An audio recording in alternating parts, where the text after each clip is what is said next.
शादी के बाद जब मैं ससुराल गई 6 महीने बाद मैं प्रेग्नेंट हो गई।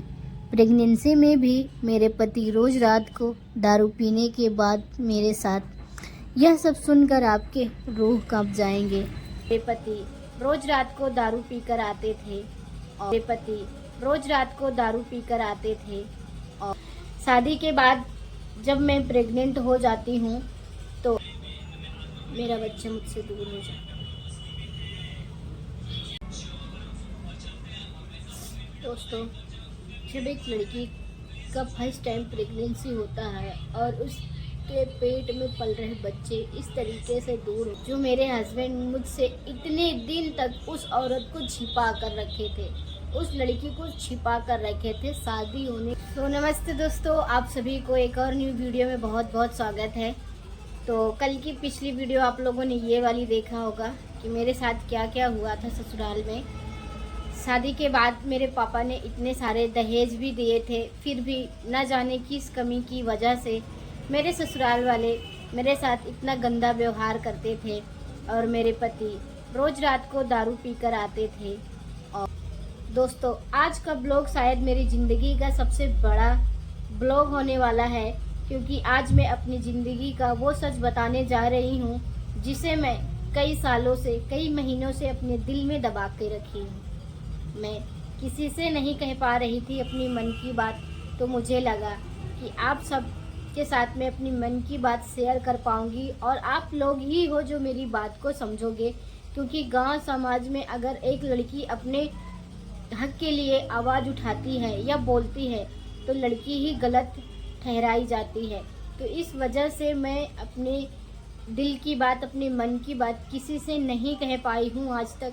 तो वो सारी चीज़ें मैं आप सबके साथ कहने आई हूँ, शेयर करने आई हूँ। तो प्लीज़ वीडियो को पूरा देख। दोस्तों, शादी के बाद जब मैं प्रेग्नेंट हो जाती हूँ तो 1 से 2 मंथ तो ऐसे ही चला जाता है, किसी को कुछ पता ही नहीं चलता है। तीसरे मंथ में लड़की के तबीयत खराब होना, बुखार आना, पेट दर्द होना, चक्कर आना, पलटी आना, ये सारी चीज़ें, छोटी छोटी चीज़ें होने लगती है। और जब एक लड़की, एक नई दुल्हन, एक नई लड़की, जब उसके साथ ये सब पहली बार होता है तो उसके लिए बहुत ही बड़ी चीज़ होती है, क्योंकि उसको समझाने वाला, बताने वाला और उसको समझने वाला कोई नहीं होता है। तो दोस्तों, मेरे जैसे कुछ लड़कियां ऐसी होंगी जो अपने ससुराल, जो उनके ससुराल में उन्हें कोई समझने वाला नहीं होता है। भले ही छोटी चीज़ हो, लेकिन जब एक लड़की के साथ पहली बार होता है तो उसके लिए ये सारी चीज़ें बहुत बड़ी हो जाती है। क्योंकि चक्कर आना, पलटी आना बहुत ही छोटी चीज़ नहीं है, एक लड़की के लिए बहुत बड़ी चीज़ है। वो पूरा दिन कुछ नहीं खाती है और खाना बनाते टाइम उसे बहुत ही गंदा गंदा सा लगता है, बदबू आती है, खाना नहीं बना पाती, कोई भी चीज़ खा नहीं पाती है और उसको कभी कभी चक्कर आते हैं।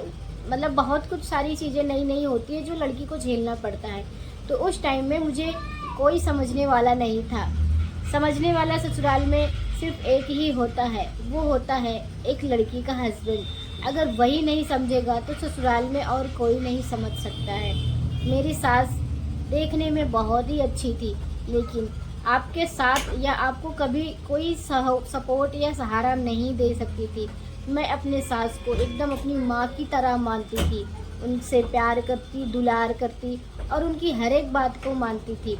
लेकिन ऐसा ज़िंदगी का सच और मेरी ज़िंदगी की कहानी तब शुरू होती है जब मेरे प्रेगनेंसी को 4 महीने हो गए थे और उस टाइम ना मुझे इस तरीके का बहुत ज़्यादा टॉर्चर किया जाता था, परेशान किया जाता था।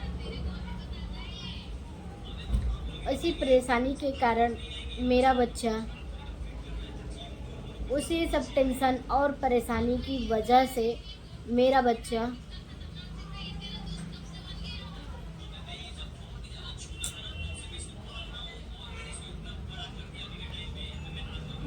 मुझसे दूर हो जाता।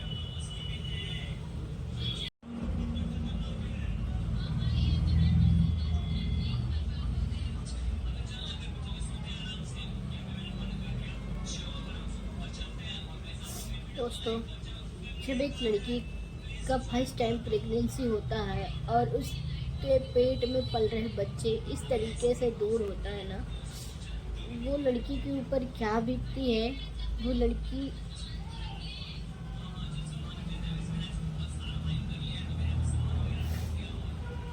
कैसे अपने आप को संभालती है, एक लड़की ही समझ सकती है इस दर्द को। जिसके ऊपर बीता होगा वही समझ सकती है।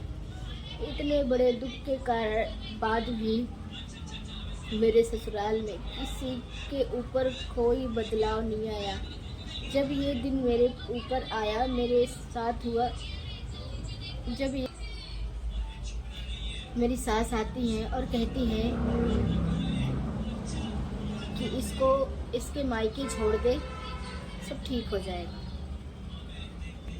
यह बात सुनकर मुझे भी अच्छा नहीं लगा था, लेकिन मुझे भी इस चीज़ का बहुत ज़्यादा डर लग रहा था कि अगर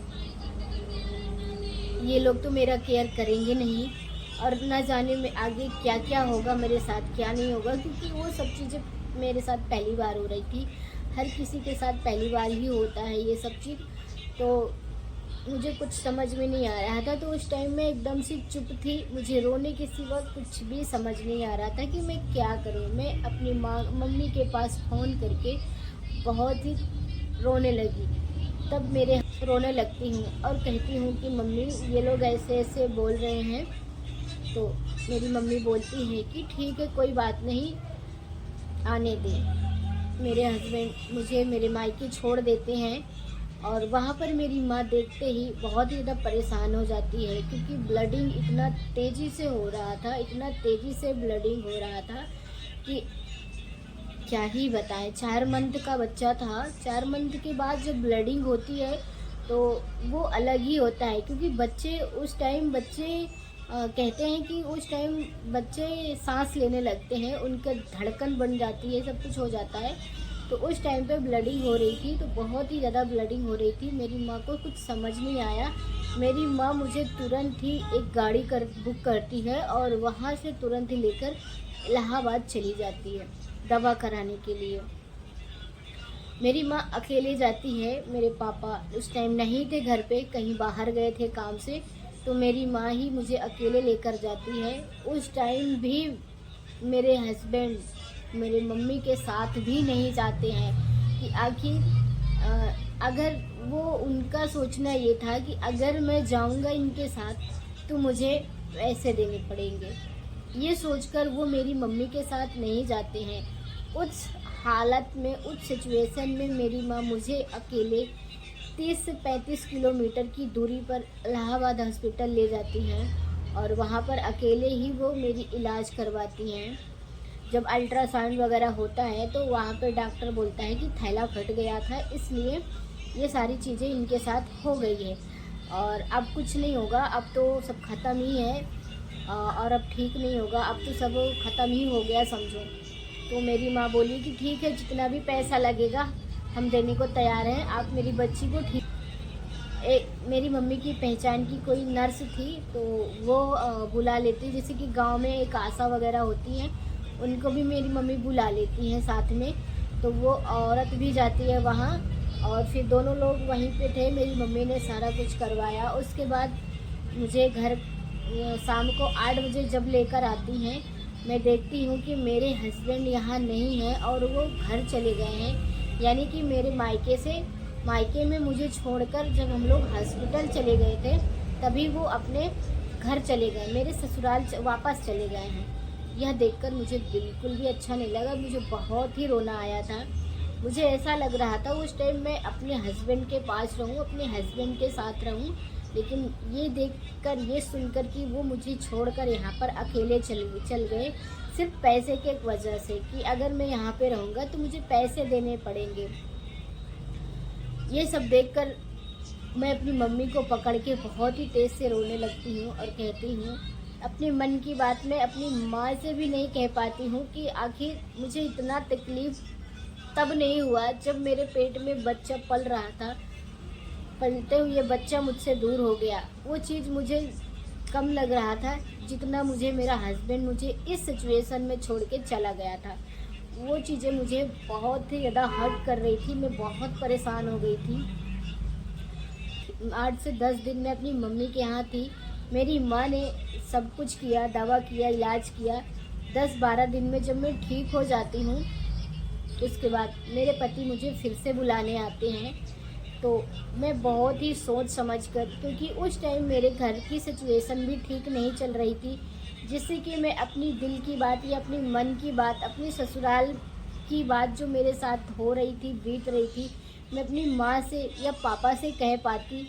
मुझ में इतनी हिम्मत नहीं थी कि मैं अपनी मम्मी पापा से अपनी मन की बात कह पाती। उस टाइम भी मेरे पापा की तबीयत बहुत ख़राब थी, तो इसकी वजह से मैं अपनी मन की बात अपने मन में ही दबा लेती हूँ और अपने हस्बैंड के साथ अपने ससुराल फिर से चली जाती हूँ।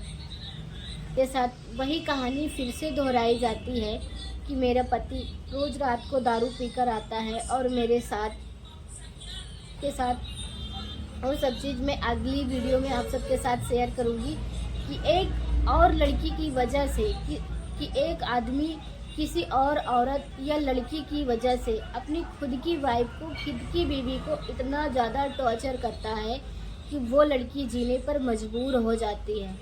दोस्तों, जो दर्द मैंने सहा है वो दर्द आप लोग मत सहना। अगर आप लड़की होकर वीडियो देख रही हो, लड़की हो, अगर ये मेरी वीडियो देख रही हो, तो बहुत ही सोच समझकर ही आगे अपनी लाइफ का डिसीजन लेना। अगर कोई माता पिता ये वीडियो देख रहे हो तो प्लीज़ आप अपने बच्चे की शादी वहीं करना जहां आपको ठीक लगे। अच्छे से देखकर, सुनकर, समझकर सब कुछ करना। सब कुछ देख सुनकर ही अपनी बेटी की शादी करना। और अपनी बेटी से भी एक बार पूछ लेना कि बेटी, क्या तुम्हें ये लड़का पसंद है जो आपके लाइफ में आने वाला है? क्योंकि आगे जो लड़की के ऊपर बीतती है, वो लड़की सिर्फ अपने माँ बाप की इज्जत के खातिर अपने मन की बात किसी से नहीं कह पाती और अपने दिल में ही दबा लेती है। आगे की वीडियो में आप सबके साथ कल शेयर करूंगी कि एक लड़की की वजह से मेरे साथ क्या क्या होता है, क्या क्या नहीं होता है। जो मेरे हस्बैंड मुझसे इतने दिन तक उस औरत को छिपा कर रखे थे, उस लड़की को छिपा कर रखे थे, शादी होने के बाद भी।